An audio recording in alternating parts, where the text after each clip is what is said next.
Hello, I'm Sasha and this is the first of a series of videos I'll be posting on YouTube and elsewhere. The majority of people who choose to undergo refractive eye surgery are satisfied with the results, but unfortunately thousands more suffer adverse results and serious complications, including blindness.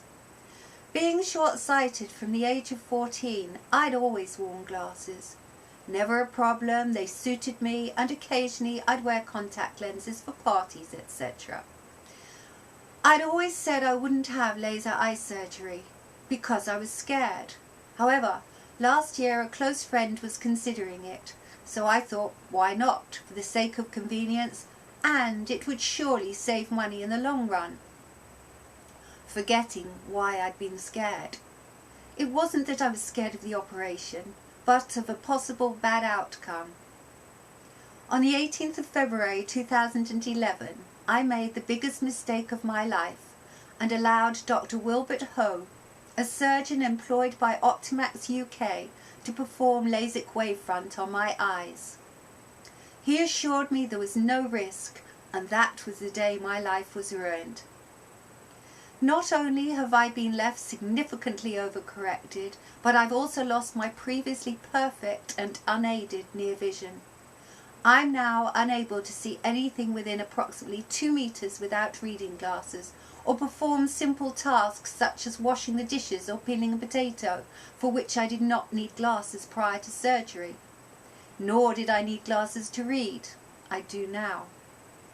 And if that weren't bad enough, I have debilitating side effects, which include dry eyes, photophobia, loss of contrast sensitivity, a lack of depth perception, especially in low light, a reduction in visual sharpness, eye sensitivity, and one of the worst for me, starburst effects from lights, which makes driving at night very dangerous. There's a link below where you can see for yourself why starbursts are such a problem for drivers. By the way, many people who consider themselves satisfied with the results of their eye surgery also experience some of these side effects. Having realised within just a few weeks following surgery that there was a problem with my eyes, appreciating the power of the internet, I bought the domain name optimaxruinedmylife.co.uk. Very quickly, this caught the attention of Russell Ambrose, owner of Optimax UK.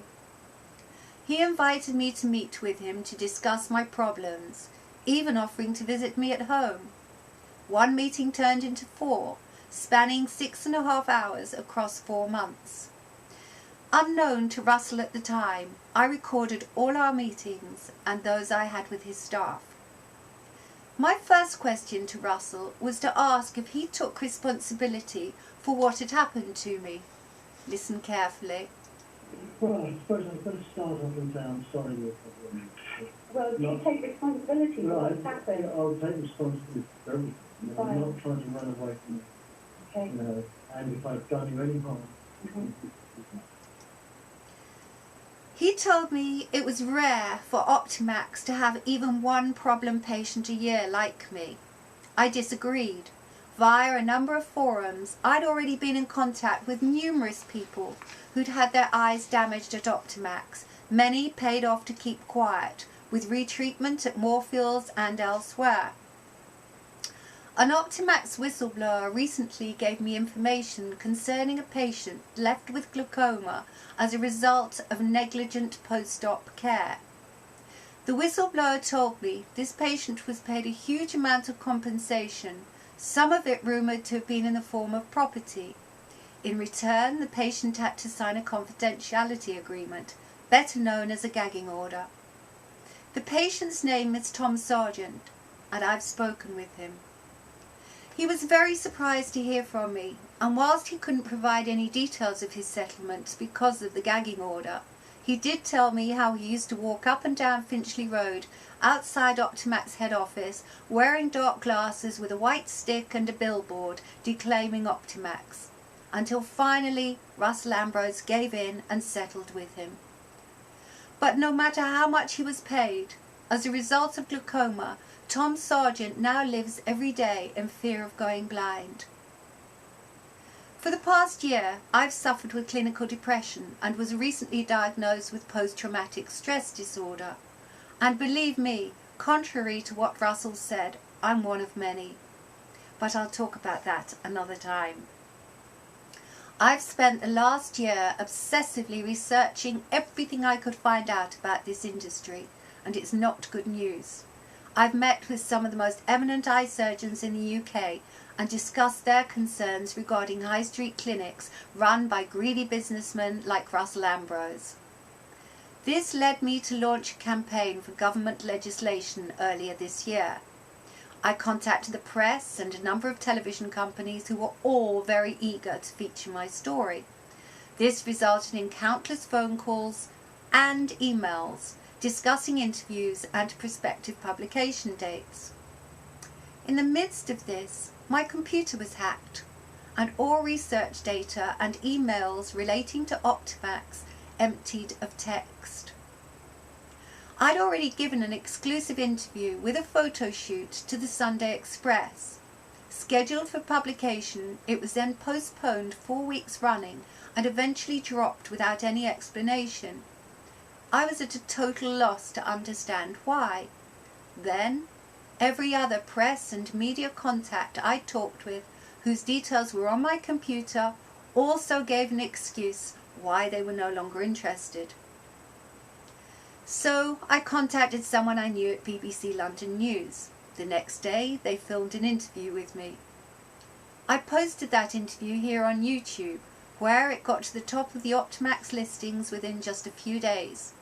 However, last week it was removed because of a copyright claim by the BBC.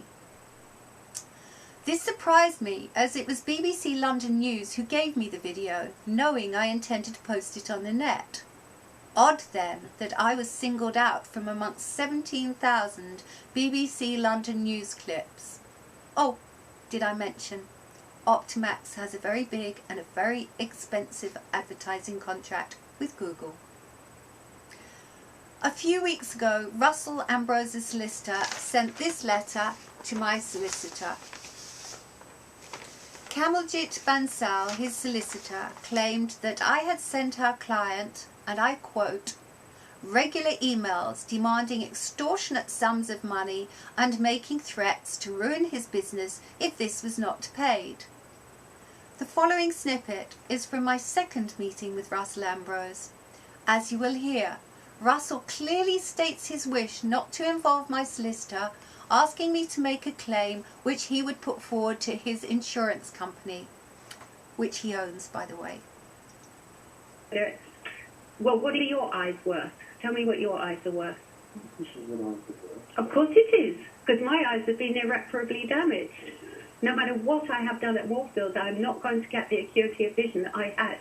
I may end up having to wear glasses for both, which, you know, as I said, we've covered all this. So I'm asking you, what are your eyes worth? Well, look, I have an insurance company that does this, and, you know, you make a claim. Then if I make a claim, it needs to go through my lawyer. You told me you didn't want to use my lawyer, Well, which is why I'm here on my own. well, I'm happy to put forward a claim on your behalf to my insurance. Right, well, you tell me what you think my eyes are worth. What are your eyes worth, Mr. Ambrose? I'm asking you this, just as a human being. What are your eyes worth? Exactly. They're priceless. Thank you. So you've already admitted liability. Now it has to be decided. You admitted liability at our last meeting. What do you mean? I asked you if you took responsibility and held yourself liable, and you said yes, most definitely. I hold myself responsible. Of course I do. Right, so you have admitted it. I'm not saying... Then in that case, if you're taking that back, then we do need to use lawyers, because if you don't admit the liability, your insurance company is hardly going to pay me. The liability has to be accepted before the insurance company will step in, or if it goes into litigation and then we deal with lawyers. You have to make your mind up which way you want to go with it. I think this proves that Russell's accusations of libel and extortion are untrue and without merit. Kamaljeet Bansal also stated that over the months I'd been in contact with the media and, I quote, made many libelous statements, but Russell Ambrose, and I quote, had refuted the comments. Hence no stories have appeared in the press. Finally I knew why the media had gone cold on me. As Miss Bansal was present at my last meeting with Russell Ambrose in August 2011, she knowingly wrote lies on behalf of her employer. I have therefore instructed my solicitor to find out whether she is in violation of legal ethics. She also writes that a barrister advised Russell Ambrose to make a complaint to the police, reporting me for making extortion demands and take out an injunction for libel. Having said that, Ms. Bansal goes on to say, Russell would prefer to pay me a sum of money to avoid the costs of such an action. The sum of money was a £20,000 without prejudice offer, on condition that I close my Twitter account, Optimax Ruined My Life website and associated email addresses, and that I don't communicate with any Optimax patients. There were other demands, including the, I quote, insertion of a confidentiality clause in the settlement agreement. That's the gagging order. Obviously, I turned it down.